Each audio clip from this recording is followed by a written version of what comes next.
এইবাৰ যিসকল ছাত্ৰ ছাত্ৰীয়ে প্ৰথম বৰ্ষৰ পৰীক্ষা দি আছা সেইসকলক এটা গুড নিউজ দিবলৈ ওলাইছোঁ। চ' তোমালোকে ভিডিঅ'টো প্ৰথমৰ পৰা শেষলৈ চাই থাকা, স্কিপ নকৰিবা।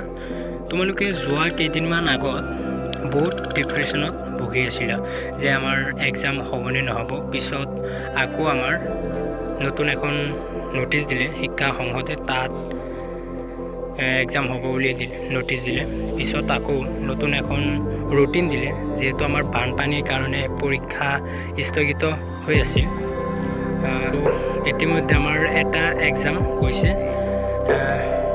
আৰু কালি এটা আছে চাগে, আৰু এটা থাকিব। চ' তোমালোকক এইখিনিতে এটা কথা জনাব বিচাৰিছোঁ যে অসম ছাত্ৰ পৰিষদে শিক্ষা সংসদলৈ এখন লেটাৰ লিখিছিল আৰু তাত প্ৰথম বৰ্ষৰ যিটো পৰীক্ষা আছে সেইটো বাতিলৰ দাবী জনাইছিল।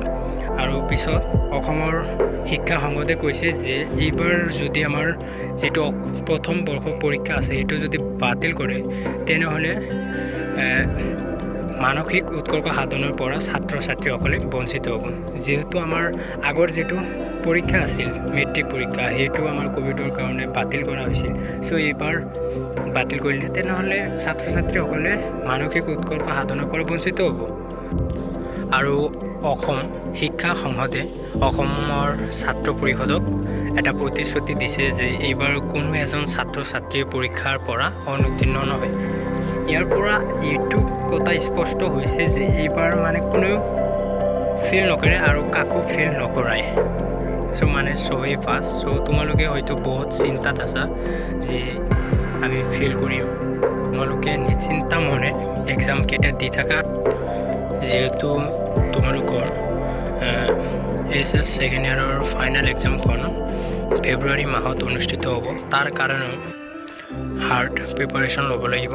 চ' তোমালোকে এইকেইটা দিন ভালে ভালে পৰীক্ষাকেইটা দি থাকা, তাৰে কামনা থাকিল। আৰু এই ভিডিঅ'টোত তোমালোকে যিমান পাৰা নিজৰ বন্ধু বান্ধৱীৰ সৈতে শ্বেয়াৰ কৰা। আৰু এই ভিডিঅ'টো চাই যদি তোমালোকৰ ভাল লাগে তেনেহ'লে লাইক কৰিবা, শ্বেয়াৰ কৰিবা আৰু কমেণ্ট কৰি ছাবস্ক্ৰাইব কৰি ল'বা। Thank U.